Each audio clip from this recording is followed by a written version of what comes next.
Texas Republican Congressman Ron Paul. I think the analogy, at least when it comes to air travel, is pretty fitting. Explain. Can you hear me, Congressman? I didn't hear the last phrase. I couldn't get it. You think we're like cattle flying these days, huh? Well, I'm afraid we're getting that way. We want safety and we want protection.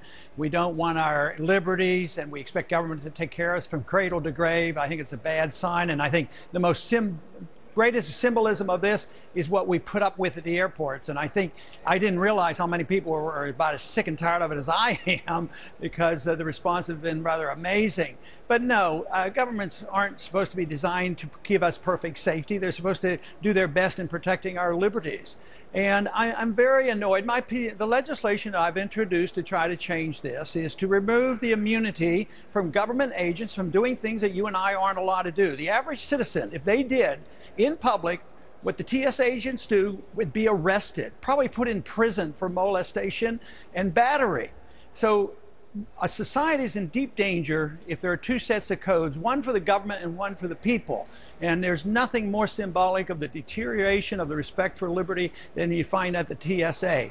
And if for 1 minute the people think they're much safer because of TSA, they got it wrong. We're not safer because of the TSA. We would be every bit as safe, if not safer, without the TSA. Government was involved with protecting us at the airports before 9/11, and they didn't do a very good job. They shouldn't have been given more power. They should have been given less power. But what do you recommend that next Wednesday, Congressman, when there's this so-called opt-out day, and a lot of the advocates of this are saying, everybody get patted down here, have a big old wait, and let's see how they like it? Well, it's a mixed blessing, but I recommend that it's not such a bad idea. Let them do it. Make a point. You know, the executive branch is bearing down on us. They're doing this to us. The Congress is totally inept. They're not saying a word, and they're not changing it. You know, there were only 3 of us that voted against the Department of Homeland Security, and it's out of control. So the people have to speak out, and that's one way. It's civil disobedience in a way of speaking out and say, hey, look, let's not put up with this. Enough is enough. So what do you say then, Congressman, when Homeland Security and these others say, well, we know with the underwear bomber where he was hiding his stuff. So as unpleasant as this is what we got to do. There's no proof of that. And sticking their hands down in somebody else's underwear is not going to prove anything else. I think the airline should be in charge, and the individuals who want to fly on those airlines, they can be profiled. It would be much different when private people maintain the safety. When government does it, they're not allowed to profile, they're not allowed to do a lot of things, and they end up with total chaos, and they don't accomplish what they want. The thing that has helped the most in these last 9 years has been the fact they put tighter doors, stronger doors to protect the cockpit, and they put guns in the cockpit. The odds of the terrorists ever even planning another deal like they did are slim to none. They're just sitting back and laughing at us, at what we've done to ourselves. I mean, we do more harm to ourselves than the Al-Qaeda has done. When you think of how many people have died, you know, in us trying to rectify this, we've lost 6,000 people overseas and killed hundreds of thousands of others. And I don't believe for a minute we're any safer than we were before, because there's still a lot of Americans dying in the Middle East over this whole episode. But for us to sit back, my biggest gripe is that the American people, it looked like we're too complacent and just gleefully going through and saying, if this is what it takes to make me safe. But there's a limit. And I think we're reaching that limit, and the people have to be convinced that government can't produce perfect safety. If you think government should, that means they have to have a camera in every single household to make sure that nobody gets into a fight. That's actually a very good point. If you don't mind my switching gears, I mean, so much going on today, Congressman. There is this strong stance that Nancy Pelosi has in the House. Apparently it's being echoed by the Democratic leadership. I just had Jerry Nadler here from New York saying that renew all the tax cuts, the Bush tax cuts, but the ones on the rich. No ifs, ands, or buts.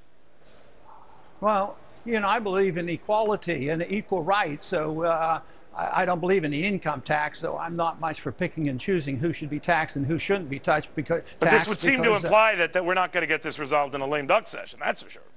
It looks like it's going to be a problem, but my guess would be what we'll probably do is they'll probably rescind it and allow the tax reduction to be maintained for everybody except for the very wealthy.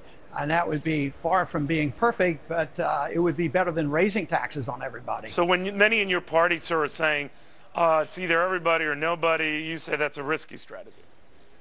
Well, it is. I always vote to improve things, and I think they have every right, and we should negotiate and maneuver the best we can to get the tax cuts for the maximum number of people. But if the only choice is raising taxes on everybody or raising taxes on a smaller number, I can't hardly say that I'm going to punish everybody so more people suffer. That doesn't make any sense to me. So okay.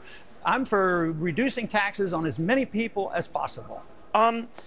Nancy Pelosi and the president both taking a bow on this GM rescue that resulted in this big IPO, initial public offering today, that it was well worth it and proved it was well worth it. I'm just sort of paraphrasing, Congressman. What do you say?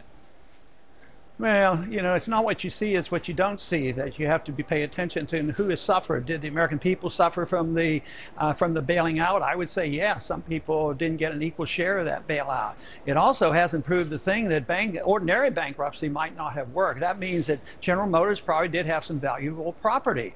And if they would have gone through normal bankruptcy, I believe it would have been back on their feet even sooner.